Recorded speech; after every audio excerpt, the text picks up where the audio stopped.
It had been 3 weeks since I heard any word from David. In the 6 months since we started dating, we'd only gone 3 days without talking, and that was after a pretty intense fight. There was nothing out of the ordinary when I had talked to him last. He had just mentioned that he was going to check something out a friend told him about. But then I got a really weird text the night before. It was from David, but it wasn't from his number. It only had 5 words in it. No end, don't come, David. Something was wrong. After I read that text, I felt nauseous, like I was seeing something I shouldn't. I decided to get a hold of Peter, but I had talked to this ass before. He was a deadbeat. But at least he might have some information where David might be. I decided to log on to AIM with David's account. I figured it would be easier to start something with Peter if he didn't know it was me. When I logged on, he immediately messaged me. David? Holy shit, you had me worried. I thought you went to the house. What do you mean? No End House, man. That place I told you about. I could have sworn you were gonna go. No End. This guy knew what was going on. Yeah, I actually couldn't find it.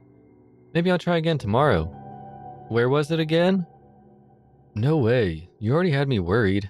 Fuck that place. I've been there. You do not want to go there. Peter, this is Maggie. Wait, what? Where's David? I don't know. I thought you would know, but apparently not. Oh shit. Oh shit. What? Seriously, Peter, you need to tell me what's going on. I think he went to the house. I'm outside of town, maybe 4 miles down Tarrant Street. Unmarked road, turn right. Shit, man, he's gone. No, I don't think he is. What are you planning on doing? I'm going to get him back. I left the next night at around 8. There wasn't a single car the entire trip, and as I turned onto the unmarked street, I saw a sign pointing down the road. No end this way, open 24 hours. My breathing hadn't been steady since I left my house, and seeing the house didn't help.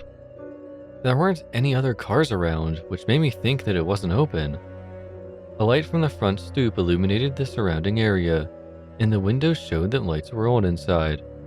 I parked my car, walked up to the front, and made my way in. The front lobby was normal enough, but as I predicted, there wasn't anyone there. All the lights were on, but no one was there. Besides the door I came through, there was only one other. Posted next to it was another sign. Room 1 this way, 8 more follow. Reach the end and you win. That wasn't what made my stomach sink. That wasn't what stopped my heart. There was more below, scrawled and handwritten in red. You won't save him. I must have stood in the lobby for an hour. I was frozen. I didn't know how to go on. Did I go through the door? Did I call the police? After reading the sign, I decided that I may have bit off more than I could chew. I'm average height for a girl, but pretty thin. I wasn't about to fight off some psycho that was holding David hostage. I decided calling the cops was the best thing to do, so I reached into my pocket and opened my phone to call. No service. The house must be blocking the signal. And it was basically in the middle of nowhere. I walked towards the entrance, figuring I'd find service outside. I reached the knob and twisted. And nothing. It was locked. I shook it harder. Nothing. It was locked from the outside. I slammed my hands against the door and called out to anyone that could hear me. I knew it was useless. No one was out here except me. Then I felt a vibrate in my pocket. I reached down and looked at my phone. One unread text. At first, I was really glad I had service. I was saved. Maybe the text was from David that he was alright. It was from a different number. One I didn't have in my phone. I pressed open and nearly dropped the phone. You can't save yourself either. My entire body was shaking. I wanted to pass out. I was stuck there. A cell phone with no service in a room with no exit. My eyes scanned the room and landed on the door across the room. A gold one was mounted on the front. It looked like a room door in a hotel. The ground felt far away as I walked closer to the door. In a few moments, I was within inches of it, and I placed my head against the wood and listened. All I heard was distant Halloween music. Just creepy instrumental music you'd hear at any haunted house. Suddenly, I got a little calmer. David was always known for his pranks. He would tell me about these elaborate setups he and his friends would make for the new players on their soccer team. Somehow, a smile found its way onto my face, and I opened the door without fear. Entering the first room alleviated my fears even more. The room was a completely normal attempt at a haunted house, though rather lacking. In each corner was a scarecrow, but not even scary ones. They were the kind you used to see in grade school, with the big smiling faces. Paper ghosts hung from the ceiling, and a fan in the corner added a cool breeze that made them spin. Next to one of the scarecrows was again the only other door in the room. Printed on the front, similar to the first door, was a large 2. I laughed and left this lame room behind me. When I opened the door to room 2, I couldn't see 3 feet in front of me. It was completely filled with a gray mist that smelled like rubber. I guess there had to be some fog machine in here, and it must have been pumping this stuff for hours. There were no windows in the last room, so the ventilation must have been terrible. I walked slowly forward and let out a small shriek. I had bumped straight into a large robotic Jason Voorhees. His eyes flashed red, and the knife in his hand went up and down in a jerky stabbing motion. My heart was racing, and if anyone was with me, I would have felt incredibly embarrassed. I covered my mouth and made my way past Robo Jason. The fog was getting to be a little much. I was beginning to feel lightheaded as I found the door to room 3. I placed my hand to the knob and jerked it back in pain. The knob was extremely hot. I placed my hand on the door itself and felt that it too was warm. I couldn't hear anything from the other side. I put my ear up to the warm wood, expecting to hear a fire, and heard nothing. I assumed that it was just warm, like they were pumping heat into it like the final room in the Mr. Toad's Wild Ride at Disneyland. I took the corner of my dress and wrapped it around my hand, turning the doorknob as fast as I could, and I flung myself into room 3. There was no fire, just darkness. And it was freezing cold. Room 3 wasn't like the other rooms. It wasn't like the other rooms at all. At that moment, I knew that something wasn't right. I tried to make out anything in the room, but I couldn't even see my hands grasping for the doorknob. That now wasn't there. I was trapped. I must have been turned around in the darkness. Even though I didn't move once I entered, I must have gotten turned around in all this darkness. At that moment, a light on the ceiling flashed on, a single spotlight pointing directly down, illuminating a small table. And on this small table was a flashlight. Even though I couldn't really see where I was going, I moved forward. The light on the ceiling was enough to make my way to the table. As I reached for the flashlight, I noticed a small tag attached to the handle. To Maggie, from management. The moment I finished reading, the light above me turned off, and I was again left in the dark. I fumbled with the flashlight for a second before I was able to turn it on. From what seemed like every direction, a low and rumbling hum surrounded me. My heart was pounding, and I started to spin in place, darting the beam of the flashlight all around me. There was nothing in the room, but after a while I noticed something terrifying. It could have been from my imagination, but I could see a figure dart away at the last second wherever the beam of light hit. I began to panic. I started backing away from the small table, unsure which direction I was going. The hum was getting louder, and then I started to feel the pressure of whatever it was that was dodging the light. My hand shook wildly as I frantically shined the light in whatever direction I could think of. It was always there, just barely escaping back into the darkness every time. But it was getting closer. My eyes started to well up with tears. I thought I was going to drop the flashlight, I was shaking so badly. Until I saw it. The light set directly on a small number 4. It was written on a piece of paper and taped to a wooden door in the corner. I ran. I ran as fast as I could with the flashlight pointed directly in front of me. I could feel it behind me. The hum was getting louder, and I thought I felt his breath on my neck. I was sprinting at this point, only a few more feet to go. In one motion, I grabbed the handle, twisted and slammed it shut behind me. I was now in the 4th room. I was outside. I wasn't in the house anymore. What awaited me after opening the door to room 4 was what looked like a cave. I looked down to the ground and I noticed something strange and disturbing. The ground wasn't made of grass or rock or dirt. It was wood paneling. It was the same floor as in the previous rooms. This was room 4. Somehow, I was still in that house. There were a few torches mounted to the side of the rock surrounding me, and the cave beyond was pitch black. The torches looked like they could be taken down, so I walked over to the closest one and unsheathed it from its mounting piece. My body was covered in sweat, and I slowly made my way into the cave. The hum was gone, hopefully for good. No other noise met me inside the cave, but there was a slight breeze. The cave seemed to go on forever, and I was walking for what felt like hours, until I saw a faint blue light.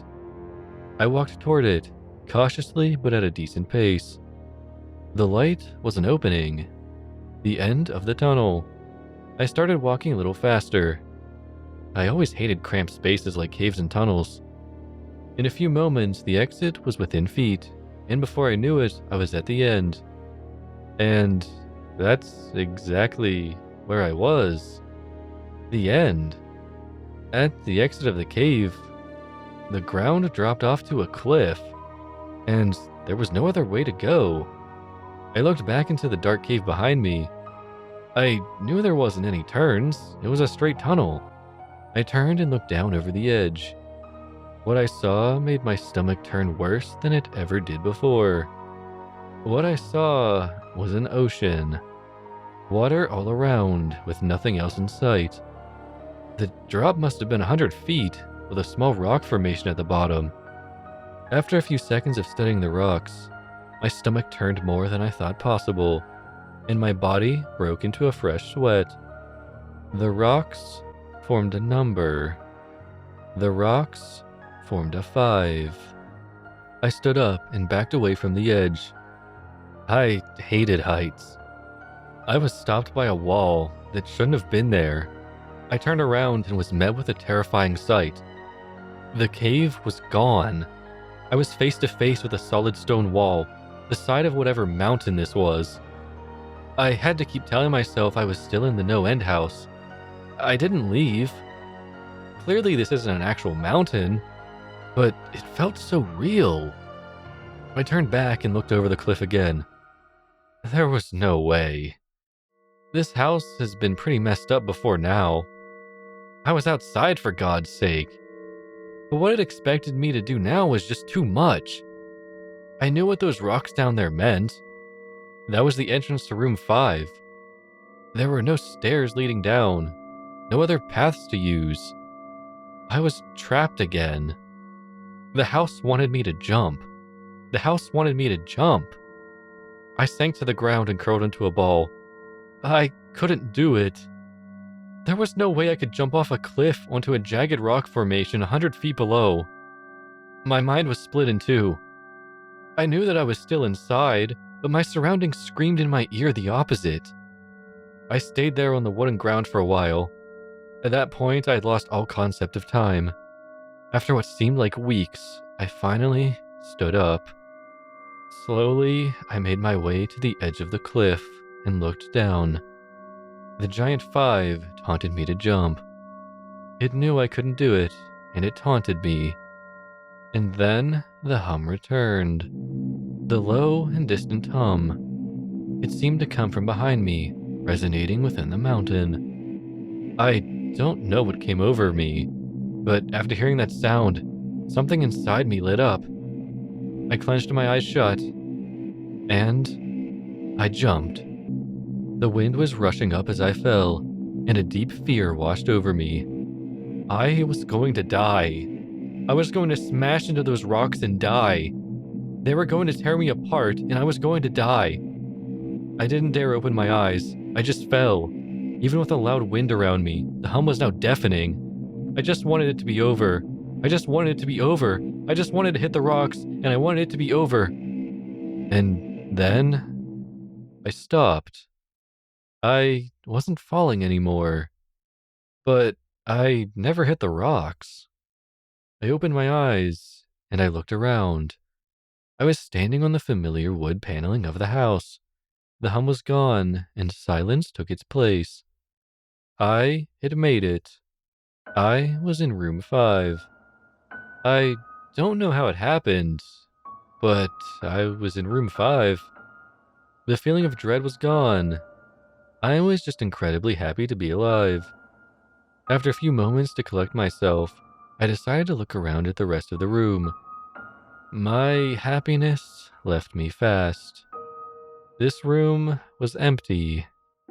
The walls matched the floor, and the ceiling matched the walls, and the walls had no doors or windows. I was in a sealed box. Then I realized I didn't make it. I wasn't safe. I had made it out of the 4th room, but only to enter room 5, and there was no leaving it. At that moment, I wondered if David had been in this room. I wondered if he had jumped off that 100-foot cliff and ended up stuck in the room. And if he did, that means he got out. He wasn't here. I was alone. He got out, and I would too. The thought of David escaping this room gave me newfound confidence, and a second wind filled my spirit. I was going to get out of this room, find David, and get us the hell out of here. I walked around the perimeter of the wall and felt for any sort of inconsistencies. Nothing. The walls were flawless. Barely a scratch on them, let alone some secret exit. I started to knock at random places on the wall. They were completely solid. The confidence started to leave me. I was running out of ideas. And that's when she spoke to me. Maggie. You shouldn't have come here, Maggie. I nearly jumped out of my skin, if that was possible. I was still facing the wall, and the voice had come from the middle of the room. The voice was that of a little girl. At least, that's what it sounded like. I turned around slowly, and my eyes fell on who spoke to me. I was right, a little blonde girl, no more than 7 years old, with light blue eyes and a long white dress. She smiled at me and spoke again. But now that you're here, let's play a game. There was something horrifying about that little girl. She wasn't scary like those horror girls are in those Japanese movies. She looked completely normal. If I saw her walking down the street, I would have just walked right on by. But looking into her eyes, I felt complete terror. Jumping off of a cliff was scary, but I would jump off 20 cliffs twice as high if it meant I could take back 1 minute of looking into her soulless eyes. After a moment of staring, I finally spoke. What game? Who are you? I mumbled. If you lose, you die. If I win, he dies. My heart sank somewhere below my feet. I couldn't believe what I was hearing, but I knew she was telling the truth. Which will it be? She smiled. Neither. I don't know where I found the courage to talk back to this demon child, but I had come too far to just let David die. And if I died, this was all for nothing. No, I chose neither. But then I saw it. The reason the little girl terrified me. She was more than just a small child. Looking at her, I also saw what appeared to be a large man covered in hair with the head of a ram. It was a horrible sight. I couldn't see one without seeing the other. The little girl stood in front of me, but I knew her true form. It was the worst sight I'd ever seen. Too bad. And with that, she was gone. I was alone again in an empty and silent room. Only this time, something was added. A small table where she stood appeared from nowhere, as though it was there the whole time. There was something on it, but I couldn't tell from where I was. I walked up to the table and looked at the small object. It was a small razor, like one you would find in an X-Acto knife. I reached out to pick it up, and as I did, a scream left my mouth. When my hand came into view, I saw something that was never there before. It looked as though something was branded into my skin. A single number 6. I looked back to the razor and noticed the tag attached to it. To Maggie from management. Thought you may need this. After reading the note, I started sobbing uncontrollably. Tears were rushing down my face harder than they ever have in my life. I have never cried like that, and I don't think I ever will again. I fell to the ground and sunk my head into the hardwood floor. I was sobbing for hours, just laying there on the ground, and then the crying stopped and depression set in. I don't even know why I was crying. It wasn't about David. It wasn't even about how I was stuck there. There were still no doors in this room. I was still trapped. But that's not why I was sad. I was in the deepest depression possible. Complete and emotionless depression. I felt empty and clawed my way up from the ground and steadied myself against the table. My eyes fell on the razor, and I picked it up. I was going to kill myself. I couldn't handle it anymore. I had had it. David was probably dead. I was trapped in here. It was over. I pressed the razor against my wrist, right above the 6 that appeared on my skin. The sobbing came back, and I just stood there, crying with the razor pressed against my wrist. David was dead. I was about to die. Nothing mattered anymore.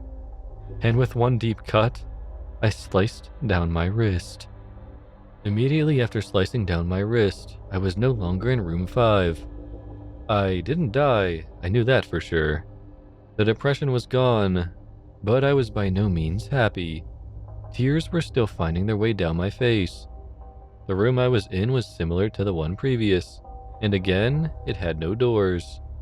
There wasn't any lamps, but somehow I was still able to see everything clearly. The room was completely empty, but before I had time to think of what to do next, it went dark, and the hum from before returned. I covered my ears in protest. It was louder than it ever was.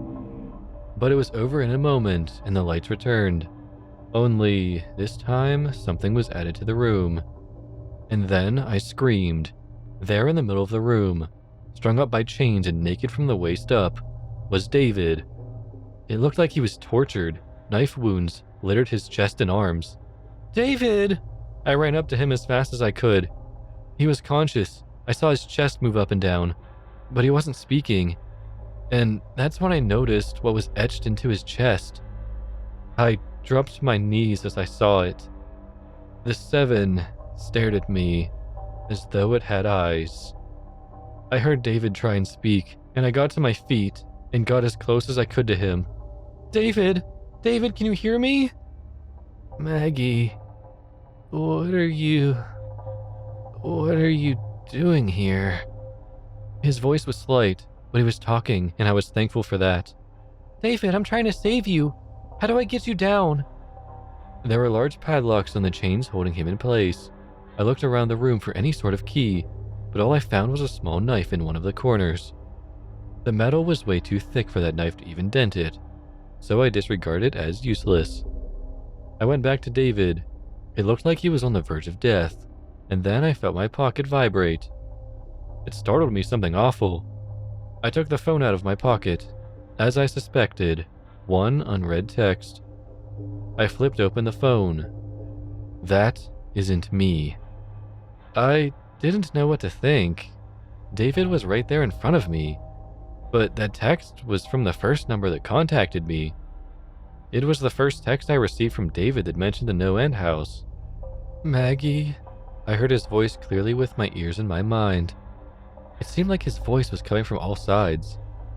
Maggie, you have to go on. What are you talking about? How? I was face to face with David, or whoever it was that was chained up here. That knife. He made a slight movement of his head toward the corner. Go get it. I ran and was immediately back with the knife clenched in hand within a few seconds. I had no idea what was going on, but I needed to save him and would do anything. Now, stab me in the chest. What? I was shocked. David hung there, staring directly into my eyes. You have to run that knife through the 7 on my chest. It's the only way to save us both. No. I stumbled backward. No, you're not making any sense. Maggie! He was screaming now, his eyes looked frantic. The side of his mouth curled into a twisted grin. Maggie, stab me now. It's the only way. I looked down at the knife in my hand. My head felt as though I was being struck with a bat. I was at a complete loss. I clenched my eyes shut tight and felt the knife in my hand. Maggie! And with a scream and a thrust, I stabbed the knife into David's chest. I don't know what came over me. I just knew it was the only way. I opened my eyes and saw his face. It was terrified. Tears slid down his cheeks, and David looked me in the eyes. Why did you do that? He couldn't fool me. I knew that wasn't David. It couldn't have been. Or else I wouldn't have been able to stab him. I know it wasn't. I know it wasn't. His eyes rolled back as the life left him. But that's when it changed. The 7 on his body was gone. The blood dripped down onto the ground into a pool below me. The crimson liquid stretched out in every direction. The circle nearly filled the room, and I began to sink. I tried to move, but I couldn't. It was like quicksand. The body was up to my knees now. As much as I tried to struggle, I just sank deeper. Up to my chest now, I clawed and scratched at the wood around me. The lifeless body of David hung above, his head facing me, smiling. The blood reached my neck. I was beyond terrified. Before long, I was fully submerged and fell into darkness. When I woke up, I was outside the house. I could feel the cold earth below me. I rolled onto my back and looked up at the night sky. The no-end house towered above me, complete with my car parked in the same spot. I wasn't sure whether I should laugh or cry. I was out. I was out. I was out. I was out. I got up and dusted off my pants. My body was still shaking as I walked to my car, but a feeling of uneasiness washed over me. There was no way I escaped. The house wouldn't just let me go. Something wasn't right. I knew it. I knew I didn't kill David in the 6th room. I knew I didn't. But he was nowhere to be found. I reached down into my pocket and took out my phone. No unread messages. But I had service. I flipped it open and I began to text David. "Where are you?" I wrote. Within a second of sending it, I got a reply. I pressed open excitedly. "Room 10, you're room 7, run." And the deafening hum returned. I bolted. I didn't know where I was going, but I knew I wasn't outside. I was still in the house. The hum rattled everything around me. It shook the trees in the air itself. I just needed to find an 8. I needed to find the next room. That was my only chance. I needed to find room 8. The first few rooms were obvious, but as I progressed, it was getting less and less clear where the rooms started and ended. I had no idea what I was looking for. Anything that had a number on it. I needed to find an 8. I needed to find an 8. I needed to find... Unread text. Your address. What the hell did he mean? My address? I slid the phone back in my pocket. The hum was growing louder and louder. And that's when it hit me. My address. My address. My address. It couldn't be. It couldn't be. 4896 Forest Lane. Unit number 8. I slammed into my car and flung the door open. The hum shook the metal of the car and seemed to follow me inside. I floored it and made my way back down the dirt road toward my apartment. None of this was making sense. How was room 8 my apartment? Should I have even trusted that text? It was from David. I know it was. There was no reason not to trust it. It took no time at all to drive to my complex, and honestly, I didn't even remember driving. It was like when you zone out for a minute and wake up farther down the road. I didn't even bother locking it as I ran up to the front gate. My hands fumbled with the keys as I unlocked the bolt and made my way into the first hallway on the left. My complex was huge, but my apartment was one of the first ones on the left. I ran as fast as I could. Past 4, past 5. My head was spinning. This night was weighing down on me like a lead vest. Past 6. The farther I made it down the hallway, the farther away the hum seemed to be. As I passed Unit 7, I could barely hear it anymore. And when I stopped in front of my unit, I was in complete silence. I just stood there, standing in front of my apartment. The small gold 8 was at eye level with me. I reached for the doorknob and slowly slid my key in, twisted, and the door swung open and I was sucked in like a vacuum, the door slamming behind me. Room 8. I got up off the floor and looked around. It was identical to my apartment. If I didn't know any better, I would have assumed that I was home and that this was a bad dream. My mind went to David and wondered what room 8 was to him, what it was that the house showed him. I walked around and studied the area. Literally everything was how I left it, right down to the half-eaten Chinese left out next to the sink. I looked over at my computer desk in the family room. The monitor was still on, and AIM was still up and running. I walked over and sat in front of it, scrolling through my conversation with Peter. It was there, word for word. The house knew all of this, and how, I had no idea. To be honest, I tried my hardest not to think about it. The answer, no doubt something I was better off not knowing. I tried to click out of AIM, but it wouldn't let me. The computer just froze. I clicked shut down. Nothing. I clicked Ctrl-Alt-Delete. Nothing. I pressed the monitor's power button. Nothing. And then a pop-up appeared on screen. It was a video chat. I looked at the list of people in it, and there were 2 names. Maggie and Management. The video feed was live, and all it showed was a gray wall. Then a message from Management popped into the text box. Hope everything is how you left it. Who are you? I responded. Enjoy the show. And that's when the camera turned. The camera focused on a young man strapped to a surgical table. He was completely naked and sobbing quietly to himself. The image wasn't that clear, but I thought I had recognized the man laying there. He was tall, short brown hair, and a fairly pale complexion. This is what happens when people attempt to cheat. That's when I realized who it was. Strapped to the surgical table was Peter Terry, and he wasn't alone. I don't want to describe what I watched at that moment. The screams, the sounds that Peter made were unlike anything I ever heard out of a human. I couldn't look away. I wanted to, but I think it was the power of the room. I couldn't look away. Peter let out one final soul-curdling scream, but I didn't hear it through the computer speakers. It was coming from my room. My heart sank as I spun around towards the hallway. I got up off my chair, and I could still hear the screams emanating as I walked towards its source. I reached my bedroom door, and the screams were now replaced by the hum.